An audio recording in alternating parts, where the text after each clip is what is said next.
සමාජය තුළ මතයක් තහවුරු කරමින් යනවා. ලබන අවුරුද්දේ ඡන්දයක් එන්නේ නැහැ. තව අවුරුදු දෙකකට ඡන්ද නැහැ කියන මතයක් හදන්න.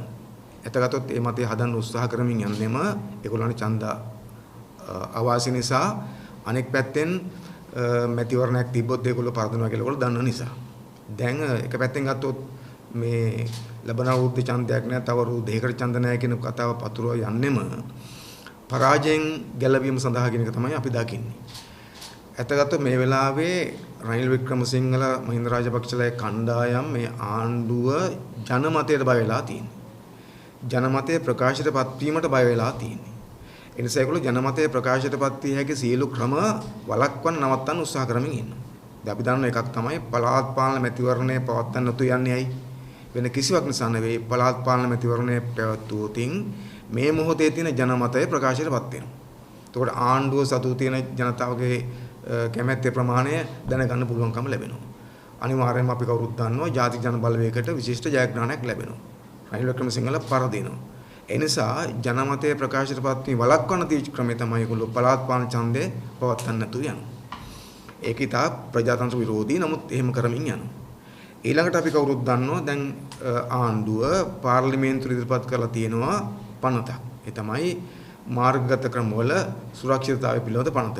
ඔන්ලයින් සිකියුරිටි බිල් එක. එතකොට දැන් මේ පනත ගේන්නේ මොකටද? මේ පනත ගේන්නේ වෙන කිසිවකට නෙවෙයි ජනමතය ප්‍රකාශයටපත් වීම වළක්වන්න. මොකද අපි කවුරුත් දන්නවා මේ වෙනකොට අපේ රට ඇතුලේ ලෝකය ඇතුලේ මේ ජනමතය ප්‍රකාශයටපත් වීම අර සම්ප්‍රදායික ප්‍රධාන ජනමාධ්‍ය ආයතන වලට සීමා වෙන්නේ නැතුව සමාජ මාධ්‍ය හරහා සිද්ධ වෙනවා.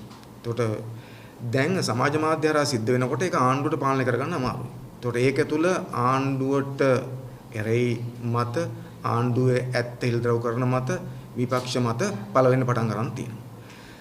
දැන් ආණ්ඩුවට මේව පාලනය කරන්න පුළුවන් නම් කිසි ප්‍රශ්නයක් වෙන්නේ නැහැ. අපි කවුරුත් දන්නවා පහුගිය කාලේ ප්‍රධාන ජනමාධ්‍ය ආණ්ඩුව අතේ තියෙනකොට ආණ්ඩුව වෙනුවෙන් ඕනතරම් බොරු කිව්වා ඒ ප්‍රධාන ජනමාධ්‍ය. වඳ කත හැදුවේ ජනමාධ්‍ය, වඳ දොස්තර කෙනෙක් සම්බන්ධ ප්‍රශ්න මතු කරේ ජනමාධ්‍ය. ඒක බොරු කියලා පස්සේ ඉල්ද්‍රව වුණා. ඒ කියන්නේ කිසි පරීක්ෂණයක් තිබුණෙත් නැහැ. ජනතාව අතර වෛරය වපුරන්න ප්‍රවෘත්ති නිර්මාණ කරා මේ මහා ජනමාධ්‍ය. ඒවට ආණ්ඩුව මැදිහත් වුණේ නැහැ. ඒ වගේම අපි කවුරුත් දන්නෝ නයි කතන්දර ගෙනාවා ওই ප්‍රධාන ජනමාධ්‍ය. ඒක පට්ටපල් බොරු. ඒවට කවුරුත් මැදිහත් වුණේ නැහැ. නමුත් මේ සමාජ මාධ්‍ය හරහා මේව ප්‍රශ්න වෙනකොට සමාජ මාධ්‍ය හරහා ආණ්ඩුවේ නිර්වෝධ එල්ද්‍රව වෙනකොට සමාජ මාධ්‍ය හරහා ජනතාවගේ මත එල්දැක් වෙනකොට ඒක ආණ්ඩුවට අවාසි වුණාම දැන් ආණ්ඩුව උත්සාහ කරනවා අන්නේ ජනමතයේ ප්‍රකාශයටපත් වෙන ස්ථානයක් නම් සමාජ මාධ්‍ය ඒක වළක්වන්න. මොකද ආණ්ඩුවේ අරමුණ මේ සමාජ මාධ්‍ය හරහා සිද්ධ වෙන සමහර බොරු ප්‍රවෘත්ති පළවීම වළක්වන එක නෙවෙයි. අපි දන්නවා සමාජ මාධ්‍ය හරහා බොරු ප්‍රවෘත්ති පළ වෙනවා, වැරදි අදහස් සමාජගත වෙනවා තමයි. හැබැයි ආණ්ඩුව කරන්න යන්නේ ඒක වළක්වන්න එක නෙවෙයි, ඒක පිට දාලා ආණ්ඩු විරෝධී මත වළක්වන්න යන එක. මොකද අපි හොඳටම දන්නවා පහුගිය කාලේ අපේ රටේ මේ ව්‍යාජ ගිණුම් විශාල ප්‍රමාණයක් හදලා පඩි දීලා ඒ ව්‍යාජ ගිණුම් හරහා වැරදි මත සමාජගත කරේ ආණ්ඩුවේ කණ්ඩායම. ඒක පැත්තෙන් ගත්තොත් මහින්ද රාජපක්ෂලාගෙන් පඩලපු කණ්ඩායමක් විශාල වශයෙන් මේ ව්‍යාජ ගිණුම් පාවිච්චි කරලා වැරදි මත සමාජගත කරා. රනිල් වික්‍රමසිංහලගේ කණ්ඩායමක් කිමිට දැනුත් ආණ්ඩුවෙන් පඩලපන කණ්ඩායම මේ බොරු කියමින් යනවා. ඒ නිසා මේ අසත්‍ය ප්‍රවෘත්ති නිර්මාණය කරන එක, බොරු පතුරවන එක ඒවා ආණ්ඩුවම තමයි කරන්නේ. නිසා ඒගොල්ලන්ට අලුතෙන් පනත් ගේන්න ඕනේ. ඒගොල්ලෝ කරන වැඩේ නතර කරන් එහෙම සමාජ මාධ්‍යවල මේ සිද්ධ වෙන දේවල් නතර කරන්න පුළුවන්. හැබැයි තමන් විසින්ම නඩත්තු කරන කණ්ඩායම් ලවා වැරදි මත සමාජගත කරන ආණ්ඩුව දැන් බොරුවට ඒක පාවිච්චි කරලා සමාජ මාධ්‍ය වාරණය කරන ලෑස්ති වෙන්නේ මොකද්ද? ආණ්ඩු විරෝධී මත පළවීම වළක්වන්න. ඇයි ඒගොල්ලෝ බයයි ඇත්ත මහ ජන මතය සමාජගත වෙනවට.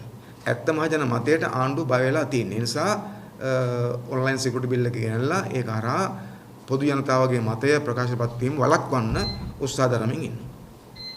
ඊළඟට අනික තමයි දැන් ඔය ගේන්න හදන අලුත් රස්ත පනත.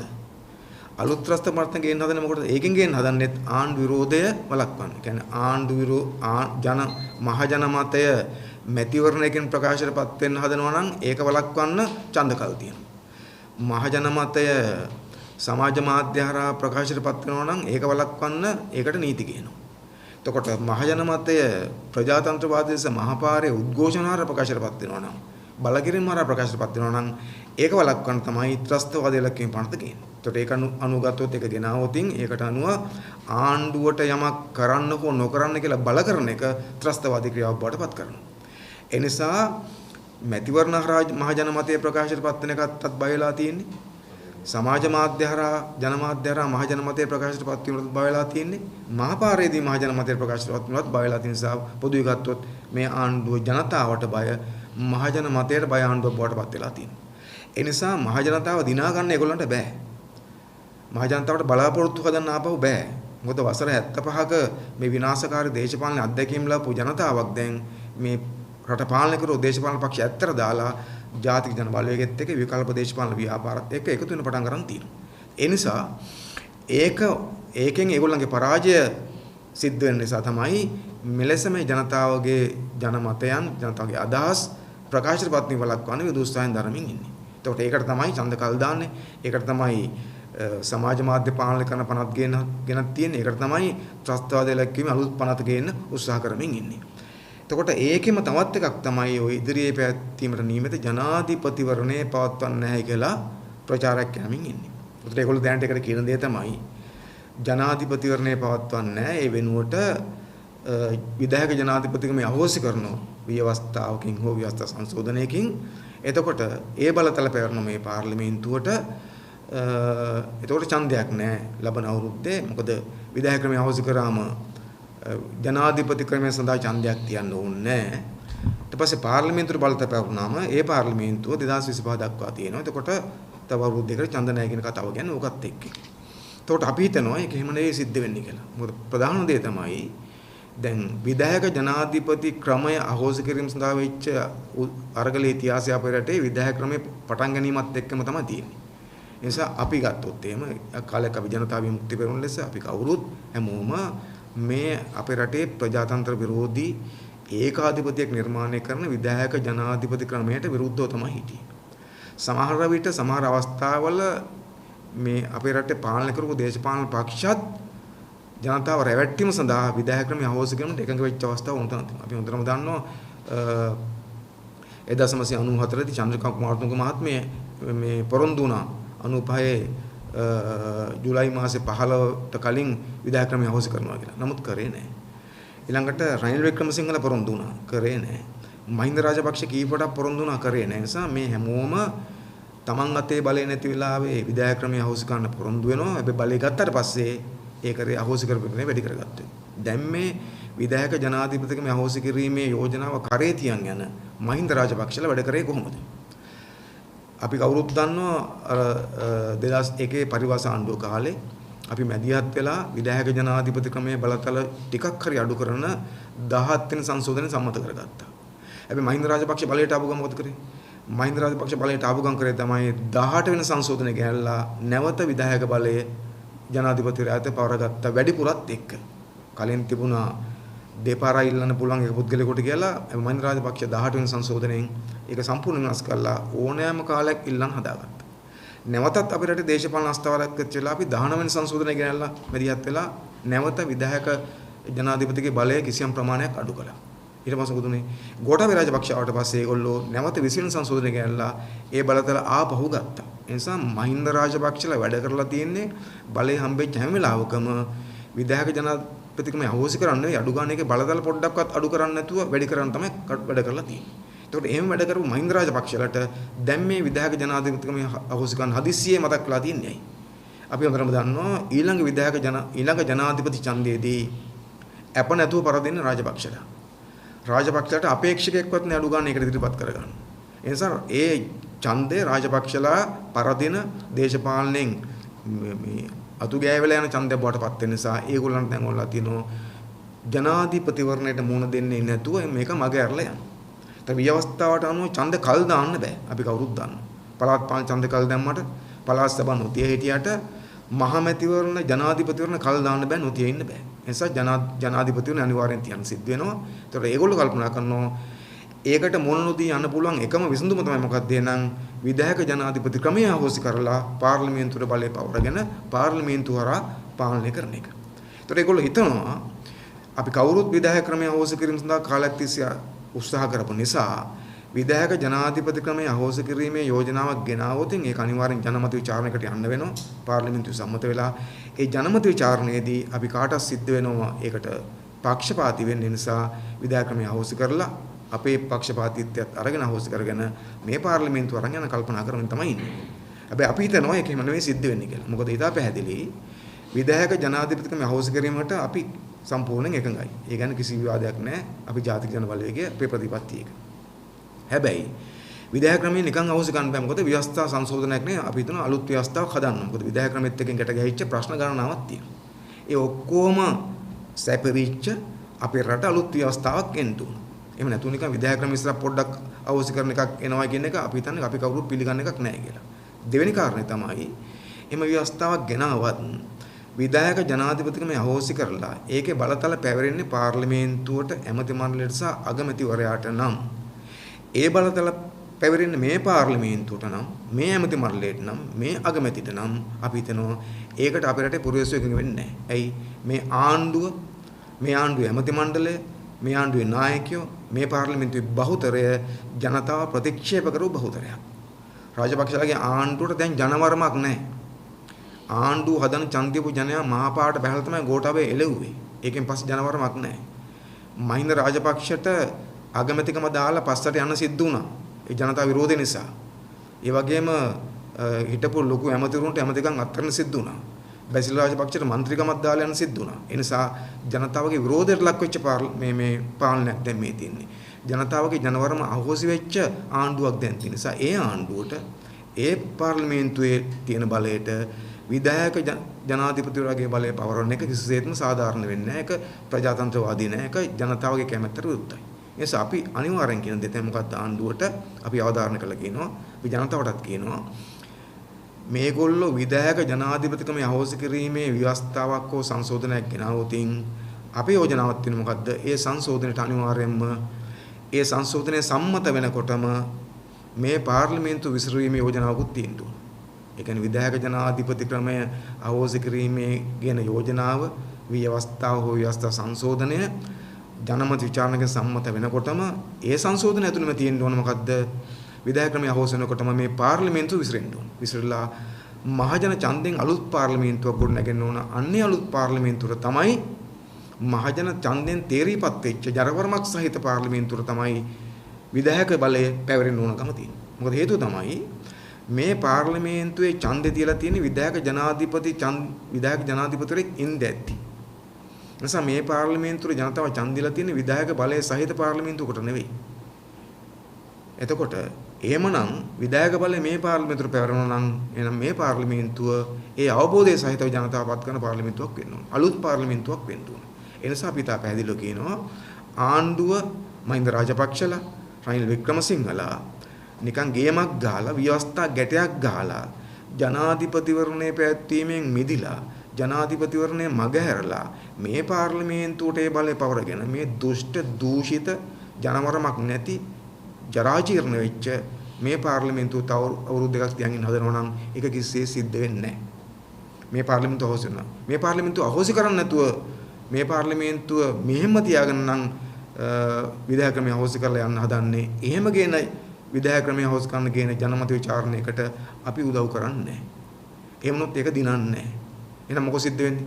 එක්ක ආණ්ඩුවට සිද්ධ වෙනවා ජනමත විචාරණේ පෙරදිලා ජනාධිපතිවරණේ තියන්න. නැත්තම් ආණ්ඩුවට සිද්ධ වෙනවා මහමැතිවරණේ තියන්න. ඒ නිසා අපි අනිවාර්යෙන් කියනවා ආණ්ඩුවට තෝරගන්න වෙන්නේ දෙකයි. එක්ක ජනාධිපතිවරණේ තියන්න ඕන ආණ්ඩුව නැත්තම් ජනාධිපතිවරණයක් නැත්තම් ආණ්ඩුව ලබන අවුරුද්දේ අනිවාර්යයෙන්ම මහමැතිවරණේ තියන්න ඕන. නැත්නම් ජනාධිපතිවරණ විතරක් අහෝසි කරගෙන මහමැතිවරණයක් තියන්න නැතුව මේ ජරා ජීර්ණ වෙච්ච දූෂිත ජනවරමක් නැති රාජපක්ෂලාගේ මේ දුෂ්ට කල්ලියක් වෙච්ච මේ බලයට තව බලතල එකතු කරගෙන යන දේශපාලනයක් අපේ රටේ සිද්ධ වෙන්නේ නැහැ. අපි ඒකට ඉඩ තියන්නේ නැහැ. මොකද අපි දන්නවා ජනමත විචාරණයක් දිනන්න බෑ ඒගොල්ලන්ට. ඒකට මේ රටේ පොදු ජනතාව ඡන්ද දෙන්න ඕන. හැබැයි පොදු ජනතාවට එරෙහිව නම් මේ ගේන එක රවට්ටලා ගේන්න යන්නේ. පොදු ජනතාව විසින් ප්‍රතික්ෂේප කරපු පාර්ලිමේන්තුවක් තව ශක්තිමත් කරගන්න නම් මේ වැඩේ ගේන්න යන්නේ. නිසා විධායක ක්‍රමය අහෝසි කිරීමේ කියලා දාන උප්පර වැට්ටියට මම හිතන්නේ අපේ රටේ ජනතාව රැවටෙන්නේ. ඒ නිසා අනිවාර්යයෙන්ම එක්ක ආණ්ඩුවට විධායක ක්‍රමේ මේ ජනාධිපති ඡන්දය තියන්න වෙනව නැත්නම් විධායක ක්‍රමය අවශ්‍ය කරනවා නම් ඒක අවශ්‍ය කරනකොටම පාර්ලිමේන්තු ඉස්සරහලා මහමැතිවරණයක් තියන්න සිද්ධ වෙනවා.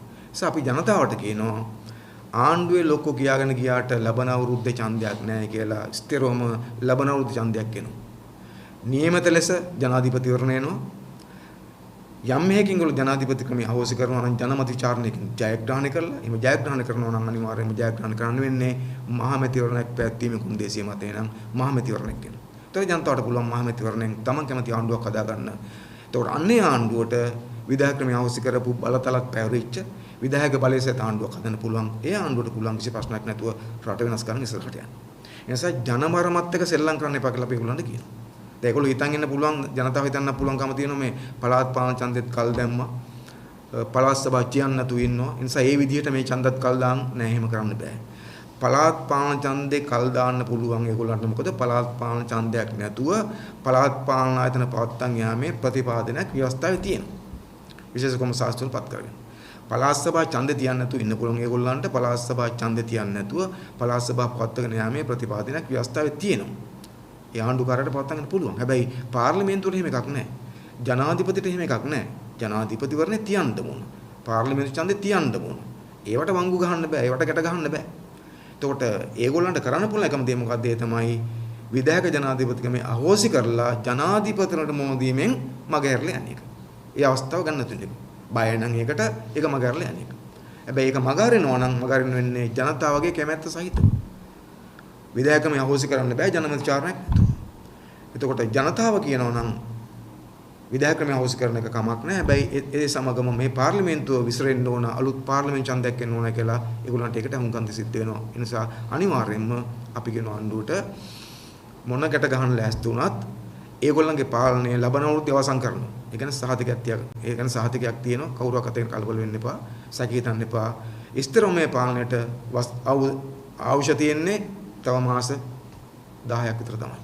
මේක ඉවර වෙනවා. මොකද ජනාධිපතිවරණයක් තිබ්බත් ඒ ජනාධිපතිවරණයෙන් ජයග්‍රහණය කරන කණ්ඩායම අපි NPP අපි තුන ජයග්‍රහණය කරන ස්ථිරවල සම දිනුවොත් එහෙම ඒත් මේ පාර්ලිමේන්තුව තියාගන්න ඡන්දයක් වෙනවා. ඒ නිසා රනිල් වික්‍රමසිංහට මහින්ද රාජපක්ෂට ඔය එක එක සෙල්ලම්දම තමයි යන්න පුළුවන් උපරිම කාලය. තම මාස 10ක් විතර තමයි තියෙන උපරිම. ඒ නිසා අපි හිතනවා ඒගොල්ලන්ට මේ දේශපාලනයේ මේ කුමන්ත්‍රණ කරලා දේශපාලන කුපාඩිකම් කරලා ව්‍යවස්ථා ගැට ගහගෙන ඒගොල්ලන්ගේ මේ අනීතික ජනතා විරෝධී පාලනයේ බලය රැක ගන්න පුළුවන් කමක් තිබෙන්නේ. අපි ජනතාවට කියනවා ඒගොල්ලෝ පතුරන මේ මතයට කලබල වෙන්න එපා. ඔකට අහු වෙන්න එපා. ඔබ උනන්දුවෙන් වැඩ කරගෙන යන්න. ඔබ සංවිධානය වෙන්න. ජාතික ජනබලයත් එක්ක තව එකතු වෙන්න. මොකද අනිවාර්යයෙන්ම එක්ක අපි ජනාධිපතිවරණ ජයග්‍රහණය කරන ලබන අවුරුද්දේ ජනාධිපතින අවශ්‍ය කරනවා නම් ඒ සමගම අපි මහමැතිවරණ දිනාගෙන මහමැතිවරණ ජයග්‍රහණය කරලා අපේ රටේ ජනතාවාදී පාලනයක් හදනවා. ඒ නිසා ලබන වසර මේ දුෂ්ට පාලනයේ අවසන් කරන වසර වන බවට අපි ඉතා පැහැදිලිවම සහතික වෙනවා. ඒ නිසා අපි ආණ්ඩුවට කියනවා ඒක මගහැරලා යන්න උත්සාහ කරන්න එපා. ඒගොල්ලන්ට එහෙම අවස්ථාවක් නැහැ.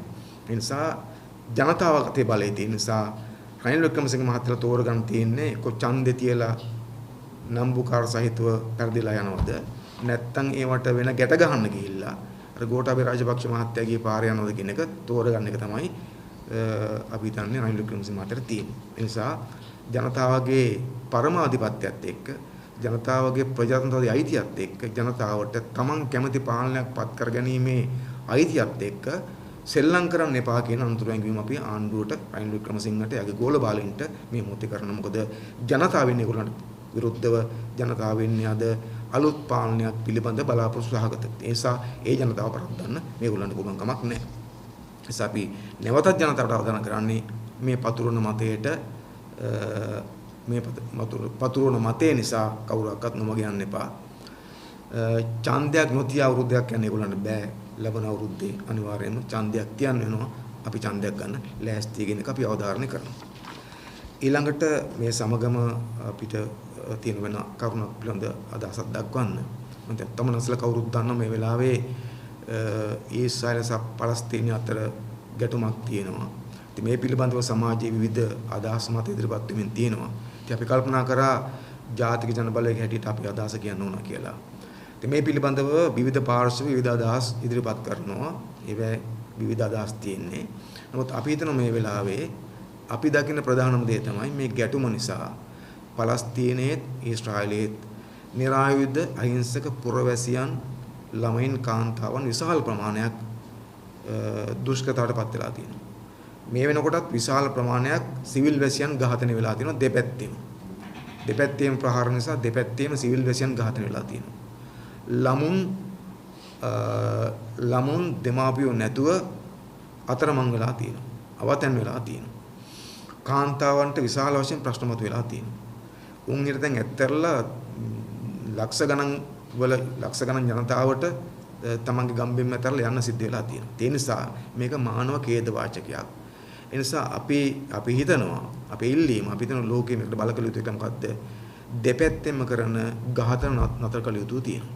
ඒ නිසා සිවිල් වැසියන් ඉලක්ක කරගෙන දෙපැත්තෙන්ම කරන ඝාතන සිවිල් වැසියන් නිරායුධ සිවිල් පුරවැසියන් දෙපැත්තේම අය මරා දැමීම අපි හෙලා දැකිය යුතු තියෙනවා.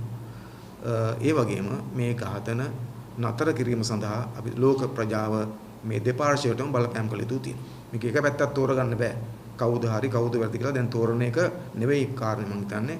කවුද කලින් පටන් ගත්තේ කවුද පස්සේ පටන් ගත්තේ කාටද ලොකු හයියක් තියෙන කාටද හයිය නැත්තේ ඒ වගේ කතන්දර නෙවෙයි දැන් මේ වෙලාවට ඕනකම තියෙන. මේක මානව ඛේද වාචකයක් තියෙනවා.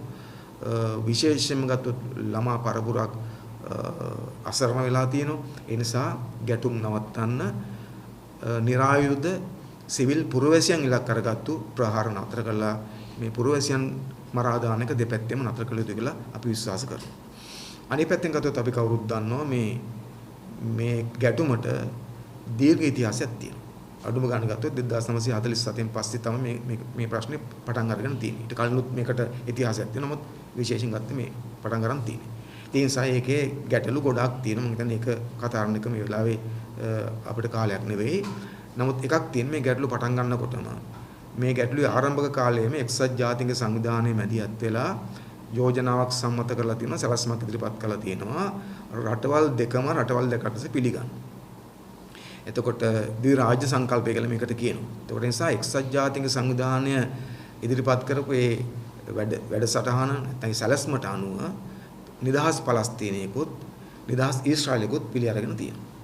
ස්වාධීන පලස්තීනයක් ස්වාධීන ඊශ්‍රායලයක් පිළි අරගෙන තියෙනවා. එතකොට එක්සත් ජාතීන් සංවිධානයේ මැදිහත් වෙලා ඒ භූභාග වෙන් කරලා රටවල් දෙක ස්ථාපිත කිරීම තමයි අරමුණු බවට පත් වුනේ. හැබැයි ප්‍රශ්නේ තියෙන්නේ මේ තාක්කල් එක්සත් ජාතීන්ගේ සංවිධානයේ ඒ අනුමත කරගත්තු යෝජනාවට අනුව සැලැස්මට අනුව වැඩ කෙරලා නැහැ. ඒක බලාත්මක කරන්න අසමත් වෙලා තියෙනවා.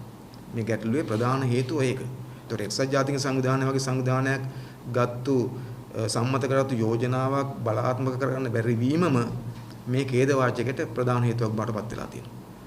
අපිට පේනවා ඒක බලාත්මක කර ගැනීමට ලොකුම බාධාවක් තියෙන්නේ ඇමරික එක්සත් ජනපදයෙන් කියලා. ඒ අය තමන්ගේ දේශපාලන අරමුණු වෙනුවෙන් අධිරාජ්‍යවාදී අරමුණු වෙනුවෙන් මේ කලාපය තුල බල තුලණය හදා ගන්න උත්සාහ කරමින් ඉන්නවා.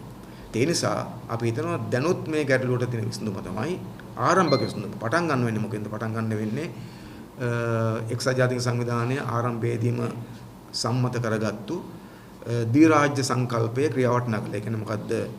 ස්වාධීන නිදහස් පලස්තීනයකුත් ස්වාධීන නිදහස් ඊශ්‍රායලයකුත් පිළිගැනීමෙන් තමයි. ඊශ්‍රායලයේ ස්වාධීන රාජ්‍යයක් ලෙස පිළිගන්නවා වගේම පලස්තීනයත් ස්වාධීන රාජ්‍යයක් ලෙස පිළිගත යුතු තියෙනවා. පලස්තීනයේ ස්වාධීන රාජ්‍යයක් ලෙස පිළිගන්නවා වගේම ඊශ්‍රායලත් ස්වාධීන රාජ්‍යයක් ලෙස පිළිගත යුතු තියෙනවා. ඒතර ඔන්න ඔය ප්‍රතිපත්තිය මත කටයුතු කරොත් අපි හිතනවා මේ ගැටුම් निराකරණය කරගනිමින් රටවල් දෙකටම පවතින පුළුවන්කම් තියෙක නිසා මේ රටවල් දෙකම පිළිගනිමින් මේ ගැටලු විසඳා ගැනීමේ ප්‍රතිපත්තියකට යාම තමයි තියෙන්නේ. ඒ නිසා අපි හිතනවා මේ මොහොතේ ලෝක බලවතුන්ගේ වගකීම තමයි එක්සත් ජාතීන්ගේ සංවිධානයේ අනුමත වෙලා තියෙන මේ යෝජනාවට අනුව කටයුතු කරන එක. ඉතින් ඒ අතර අපි නැවතත් ඉල්ලීමක් කරන ලෝක ප්‍රජාවගෙන් සහ මේ සියලු පාර්ශ්වයන්ගෙන් සිවිල් පුරවැසියන් ඝාතනය වෙන ළමුන් පීඩාවටපත් වෙන කාන්තාවන් පීඩාවටපත් වෙන ළමුන් අනාථ වෙන අනාථීන් බවටපත් වෙන උපන් බිමේ අනාථීන් බවටපත් වෙන මේ ගැටුම් නතර කරන්න දෙපැත්තෙම සිද්ධ වෙන මේ සාමාන්‍ය මිනිස් ඝාතන කවුරුත් එලා දැකිය යුතු තියෙනවා. අනිත් පැත්තෙන් මේ සිවිල් පුරවැසියන් ඝාතනයේ නතර කිරීමට මැදිහත් විය යුතුයි කියලා තමයි අපි විශ්වාස කරන්නේ. ওই කරුණු ටික තමයි තිබුණේ කතා කරගන්න. ඊට අමතරව අරුණ සෞදරි අදහස් ඉදිරිපත් කරාට පස්සේ අපි ගැටලු කතා කරමු.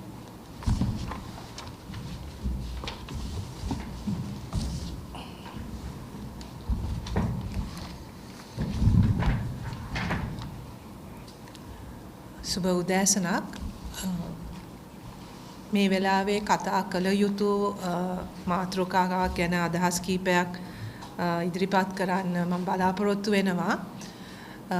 අපි මේ අද පවතින සමාජ අර්බුදය ගැන කතා කරනකොට අපි බොහෝ දෙනෙක්ගේ වැඩි අවධානය යන්නේ පවතින ආර්ථික අර්බුදයත් ඒ ආර්ථික අර්බුදයට ගත යුතු ක්‍රියාමාර්ග පිළිබඳව. නමුත් ඒ වගේම ඒ හා සමානම ඉතාමත්ම බලවත් ලෙස අපේ සමාජයේ කඩා වැටීමකුත් මේ ආර්ථික අර්බුදයට සම්බන්ධ වෙන සමාජ කඩා වැටීමකුත් සමාජයේ එන්න අනාරක්ෂිත වීමකුත් අපිට දකින්න තියෙනවා. මේකේ විශේෂයෙන්ම අපි මතු කරන්න ඕනේ අත වශයෙන්ම දැන් විශේෂයෙන්ම කාන්තාවන්ට දරුවන්ට එරෙහි වර්ධනය වෙමින් තියෙන ප්‍රචණ්ඩත්වය. මේක අපි දකිනවා පවුල තුලත් වැඩ කරන ස්ථානවලත් එන්න මේ ආර්ථික පීඩනය නිසා අපේ තියෙන රැකගත යුතු සමාජ සම්බන්ධතා මේ සියල්ලටම එල්ලවෙන පීඩනයත් එක්ක මේ සමාජ සම්බන්ධතා කඩා වැටීම තුලින් ඒ සම්ප්‍රදායිකව අපිට ආරක්ෂාව ලබා දෙන ආරක්ෂිත යම්කිසි සම්ප්‍රදායන් බැදීම් සියල්ලම දුර්වල වෙමින් යනවා. මේකේ ප්‍රතිඵලයක් හැටියට විශේෂයෙන්ම සමාජය තුළ දුර්වල ලෙස හැඳින්වෙන හෝ බලය අඩු කණ්ඩායම් වලට මේ ප්‍රචණ්ඩත්වයට මුහුණ දෙන්න සිද්ධ වෙලා තියෙනවා. අපි ඒක දකිනවා හැම දිනයකම එන්න වර්ධනය වෙන බව. විශේෂයෙන්ම කාන්තාවන්ට, දරුවන්ට සහ ඒ වගේම වැඩිහිටි ප්‍රජාවටත් අපේ ජ්‍යෙෂ්ඨ පුරවැසියන්ටත් මේ ප්‍රශ්නයට මුහුණ දෙන්න සිද්ධ වෙලා තියෙනවා. ඉතින් ඒ නිසා මේ ආර්ථික අර්බුදය කියන එක අපේ ජීවිතවල සියලුම කොටස් වලට දැන් බලපාන්න පටන් අරගෙන තියෙනවා. සියලුම කොටස් විනාශ කරමින් යන බවක් පේනවා. මේ කිසිම දෙයක් ගැන සංවේදීභාවයක් හෝ තැකීමක් පවතින ආණ්ඩුවට නැති බවත් ඉතාමත්ම පැහැදිලි. එතකොට මේවා දරා ගන්න සිද්ධ වෙලා තියෙන්නේ පෞල් හැටියට, පුද්ගලයන් හැටියට විශේෂයෙන්ම අර්බුදයට පත්වෙච්ච සමාජයක් විසින්ම මේවට විසඳුම් හොයන්න බල කෙරෙනවා සහ ඒ වෙනුවෙන් ක්‍රියාත්මක විය යුතු ආයතන පොලිසිය වෙන්න පුළුවන්, ළමා ආරක්ෂක අධිකාරිය වෙන්න පුළුවන්, පරිවාසය වෙන්න පුළුවන්, කාන්තා අමාත්‍යාංශය වෙන්න පුළුවන්. මේ සියලුම ආයතනයත් දැඩි පීඩනයකට ලක් වෙලා තියෙනවා. ඔවුන්ට මෙවැනි ප්‍රශ්න වලට මැදිහත් වෙන්න අවශ්‍ය සම්පත්, අවශ්‍ය ඒ තාක්ෂණික සම්පත්, ඒ වගේම මානව සම්පත් එන්න දුර්වල වෙලා මේක මේ අද ඊයේ සිද්ධ වෙච්ච දෙයක්ුත් නෙවෙයි. කාලයක් තිස්සේ සමාජ ආරක්ෂණ පද්ධතියත් විනාශ කරපු ආණ්ඩු, විනාශ කරපු පාලකයන්ගේ නොහැකියාව නිසා අද වෙනකොට මේක බරපතල ප්‍රශ්නයක් බවට පත් වෙලා තියෙනවා. විශේෂයෙන්ම මතක් කරන්නත් ඕනේ ජාතික ජනබලවේගය පහුගිය සතියේ විශ්‍රාමික සහ වැඩිහිටි ජ්‍යෙෂ්ඨ පුරවැසියන්ගේ එකතුවක් මුණ ගැහුණා. ඔවුනුත් අපේ අවධානයට යොමු කරා ප්‍රශ්න රාශියක්. විශේෂයෙන්ම රාජ්‍ය සේවයේ විශ්‍රාමික පිරිසක් එක්ක අපි සාකච්ඡාවක් කරා. ඔවුන්ගේ වැටුප්, ඔවුන්ගේ පෙන්ෂන් පිළිබඳ ප්‍රශ්න 1997 සිට පවතින මේ ප්‍රශ්න විශේෂයෙන්ම අධ්‍යාපන ශාස්ත්‍රයේ ඒ ගුරු විදුහල්පතිවරුන්ට මුහුණ දීලා තියෙන ප්‍රශ්න නිසා අද ඔවුන් ඉතාමත්ම අසරණ තත්වයකට පත් වෙලා තියෙනවා. ඒ කියන්නේ ස්ථිර ආදායමක් ලැබෙන. එතකොට ඒ කියන්නේ පෙන්ෂන් එක කිසිසේත්ම වැඩි වෙන්නේ නැති සහ ඒ පෙන්ෂන් ලැබිය යුතු පෙන්ෂන් එකෙත් විශාල අර්බුද රාශියක් මේ ආණ්ඩුවල මැදිහත් වීම නිසි කාලට මැදිහත් නොවීම නිසා විසඳුම් ලබා දීමට අපොහසත් වීම නිසා අද වෙනකොට මේ ජ්‍යෙෂ්ඨ පුරවැසියන් විශාල පීඩනයකට ලක් වෙනවා. සහ ඔබ දන්නවා මේ වෙනකොට මේ ඒ ජ්‍යෙෂ්ඨ පුරවැසියන් කියන්නේ සෞඛ්‍ය විශාල වශයෙන් සෞඛ්‍ය ගැටලු වලට මුහුණ දෙනවා. සෞඛ්‍ය ශාස්ත්‍රයේ බිඳ වැටීමත්, සෞඛ්‍ය ශාස්ත්‍රයේ කඩා වැටීමත්, විශේෂයෙන්ම බෙහෙත්වල තියෙන ප්‍රශ්න නිසා ඔවුන්ට මේ මුහුණ දෙන්න සිද්ධ වෙලා තියෙන අර්බුදය තවත් තීව්‍ර වෙලා තියෙනවා. ඒ වගේම ඔවුන් ගත්ත ණයවල පොලි වැඩි වෙලා තියෙනවා. විශේෂ ජ්‍යෙෂ්ඨ පුරවැසියන්ට ලැබිය යුතු යම්කිසි විශේෂ සැලකිලි නොලැබෙන නිසාත් මේ ප්‍රශ්නේ එන්න අධික කියන්නේ තාමත්ම බරපතල තත්ත්වයකට තල්ලු වෙලා තියෙනවා. ඒ නිසාම ඔවුන් සාමාන්‍යයෙන් ඒ ජ්‍යෙෂ්ඨ පුරවැසියන් තමන්ගේ දරුවන්ට බරක් නොවි ජීවත් වෙන්න පුළුවන් වෙච්ච කට්ටියක්. නමුත් අද ඒ තත්ත්වය වෙනස් වෙලා ඒ දරුවන්ගේ පවුල් වලටත් ආර්ථික ගැටලු තියෙන වෙලාවක දැන් මේ ජ්‍යෙෂ්ඨ පුරවැසියන්ගේ බරත් ඔවුන්ටම දරා ගන්න සිද්ධ වෙලා තියෙනවා. මේ තුලිනුත් පවුල් අතරත් පවුල් තුලත් තව ප්‍රශ්න රාශියක් මතුවලා තියෙනවා. ඉතින් ඒ නිසා අපි දන්නවා මේ ඊ타මාත්ම දැන් එන මාසෙ වෙනකොට අයවැය ඉදිරිපත් වෙනවා. අපි හිතන්නේ මේ ආණ්ඩුවට ඒ අයවැය තුල මේ ජනතා ප්‍රශ්න වලට අවශ්‍ය විසඳුම් ලැබෙයි කියලා සහ මේ අයවැය තුල කිසි විටක අපි දන්නවා ඒ අයවැය තුල ඉදිරිපත් වෙන කාරණා ක්‍රියාත්මක වෙන්නේ නැහැ කියලා. නමුත් අපේ යුතුයකමක් තියෙනවා මේ වෙලාවේ අයවැයක් ගැනත් සාකච්ඡාවක් යන වෙලාවේ මේ කණ්ඩායමේ ප්‍රශ්න වලටත් ඉතාමත්ම ඉක්මනින් විසඳුමක් හොයන්න කියන එක ආණ්ඩුවට මතක් කර දීම.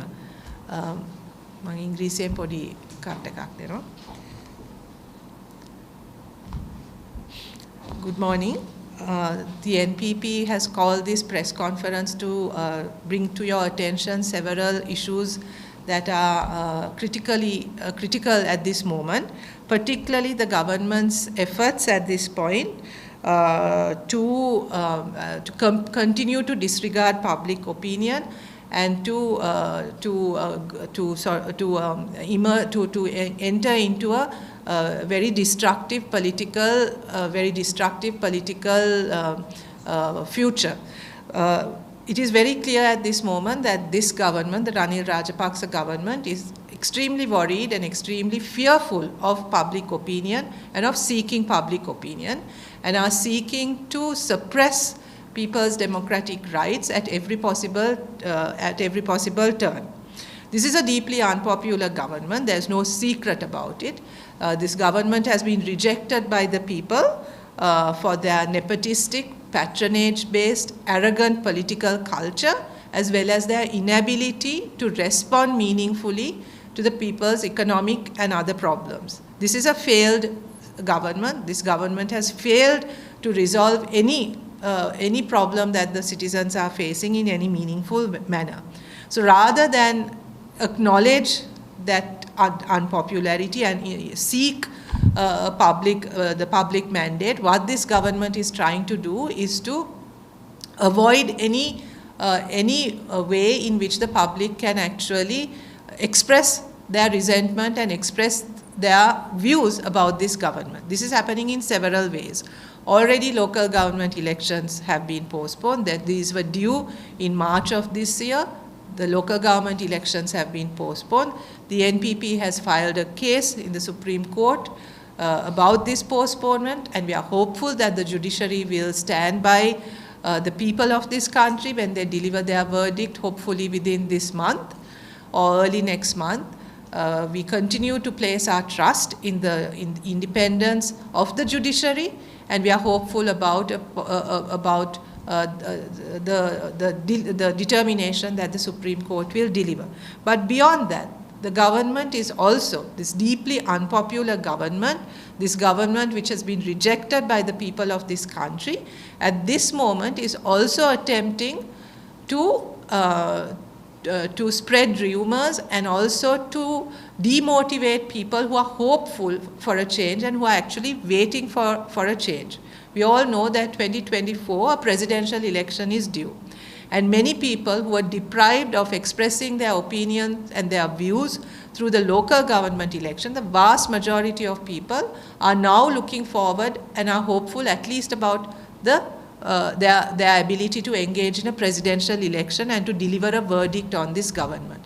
However, the government is spreading rumors and attempting at this point to create a discussion that rather than face an election, that they are prepared to abolish the executive presidency and thereby avoid holding an election even in 2024, and that for the next 2 years that there will be no further elections till 2025. This we see as an extremely anti-democratic and despicable move by a government that has completely lost people's mandate and has completely been rejected by the people of this country.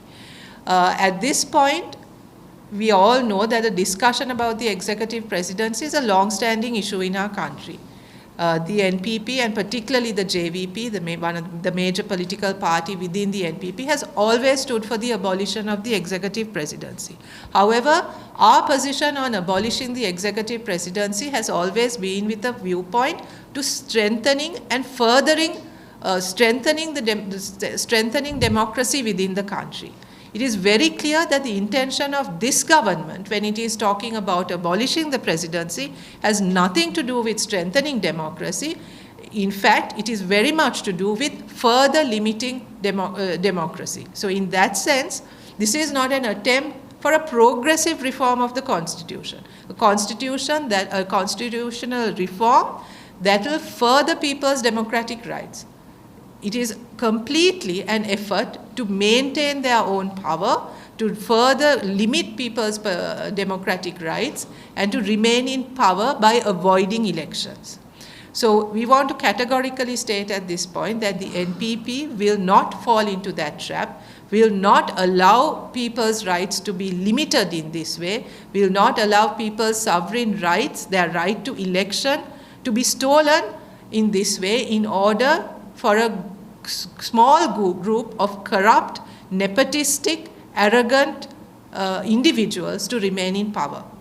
This attempt to abolish the executive presidency is very clearly purely about remaining in power and nothing to do with the sovereignty or the democratic rights of the people. So we will oppose that in all, we will not allow that to happen. Any abolition of the executive presidency, it is very clear, it's not just about reforming one paragraph or one sentence in the Constitution. Has to be a meaningful reform that will further and deepen the democratic structures in our society, and that entails a discussion about how executive power is going to be transferred to the parliament and to within a cabinet system. And in that sense, we do not think that this parliament, which the people have rejected, have the ability or the intention of making that kind of progressive constitutional reform. So we will support the abolition of the executive presidency. We have always been very clear that this country cannot sustain an executive presidential system. We have always stood for a parliamentary system.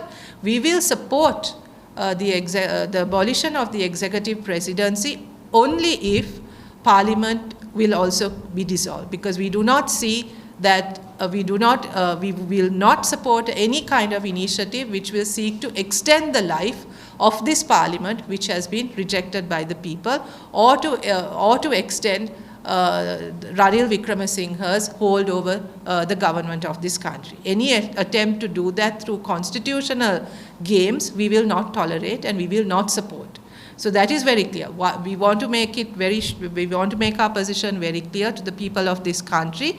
2024 will be the opportunity you are seeking to change, to bring in a new political party of your choice to power. It will be your opportunity. We will safeguard your opportunity to reject this corrupt and nepotistic government. We will stand by that hope, that aspiration of the people of this country. We will not allow that to be diluted in any way. So have no fear about that, have no doubt about that. 2024 will be the year of transformation of this extremely corrupt political culture in this country. We also want to say a few words about the humanitarian disaster that is unfolding in Palestine and Israel at this moment. We are extremely concerned about the cost to civilians, the suffering of civilians, especially women and children who are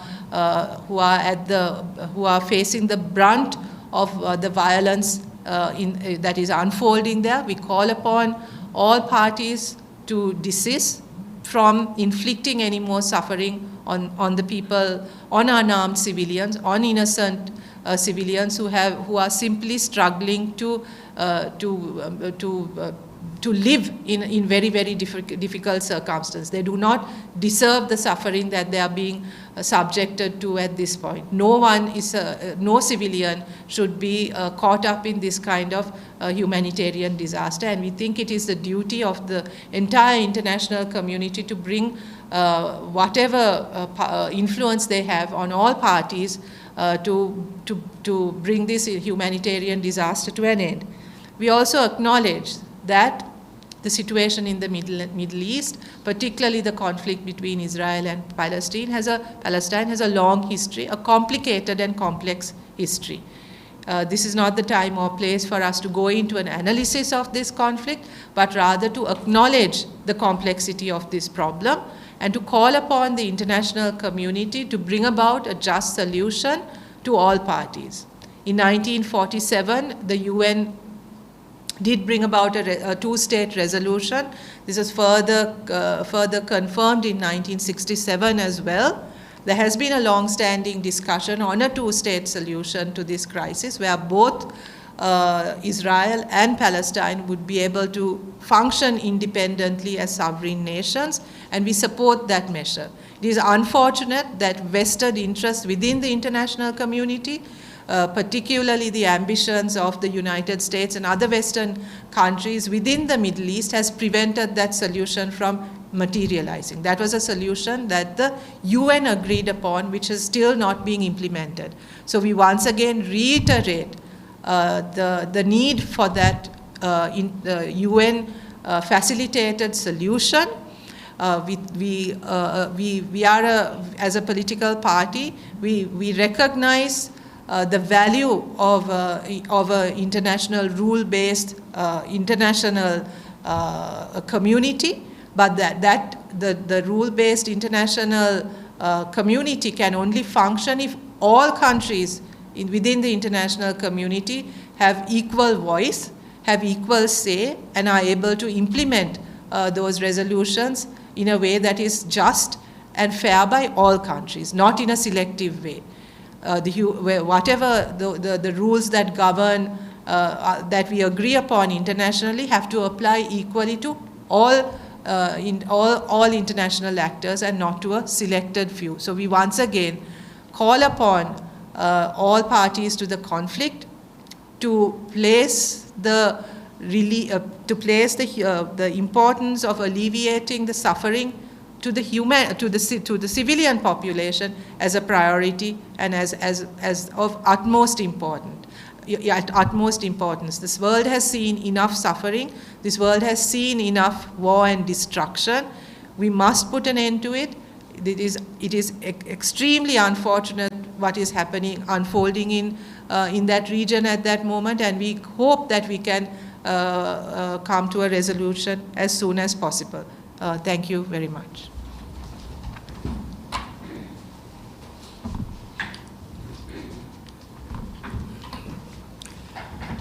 අපිට තිබුණ අදහස් ටික අපි ඉදිරිපත් කළේ. මිට අමතරව කිසියම් ගැටලුවක් තියෙනවා නම් අපිට කතා කරන්න පුළුවන්.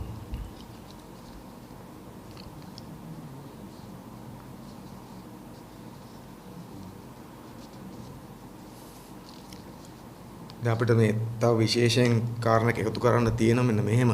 දැන් ඔය ඊශ්‍රායල පලස්තීන ප්‍රශ්නය ඇවිලි යනකොට ඒක දඩමීමා කරන එක පදනම් කරගෙන අපේ රටේ සමහර ඔය ජාතිවාදී කණ්ඩායම් සුළු කණ්ඩායම් සමහර පුද්ගලයෝ මෙහෙත් එක ජන කණ්ඩායම් වලට එරෙහි මත පළ කරන්න උත්සාහයක් තියෙන බව පේනවා. මොකද මීට කලිනුත් ඒ වගේ අය වෙනි ජාතිවාදී ප්‍රකාශ කරලා ජාතිවාදී ගැටුම් නිර්මාණය වෙන විදිහට වැඩ කරලා අපේ රට වෙච්ච විනාශය අතිවිශාලයි. පෞගේ කාලේ ඒගොල්ලෝ සැඟවිලා හිටියේ. නමුත් දැන් ඒ හැංගිච්ච බලවේග ආපහු මේ තත්ත්වයන් පාවිච්චි කරගනිමින් සමහර මුස්ලිම් විරෝධයන් හදාගනිමින් ඒ විදිහට අර මේ දූෂිත පාලනයට වාසි වෙන විදිහට සමාජගත වෙන්න උත්සාහ කරන බවක් පේන්නක් තියෙන නිසා අපි ජනතාවට අපේ රටේ ජනතාව ඉල්ලීමක් කරන්න ඕනකම තියෙනවා. ඊශ්‍රායලයේ පලස්තීනයේ ප්‍රශ්නය ලෝක ප්‍රජාව මැදිහත් වෙලා ඒ රටවල කැමැත්තත් එක්ක විසඳගත යුතු ප්‍රශ්නයක්. ඒතකොට මේ ප්‍රශ්න පදනම් කරගෙන වෙනත් රටවල ගැටුම් නිර්මාණය කරනවා නම් ඒක අතිශය බරපතලයි. ඒ නිසා ලංකාවෙත් කිසියම් හෝ පුද්ගලයෙක් හරි කුඩා කණ්ඩායමක් හරි ඒවා පදනම් කරගෙන රට තුල කුමන හෝ ජන කණ්ඩායමකට එරෙහිව ජාතිවාදී ලෙස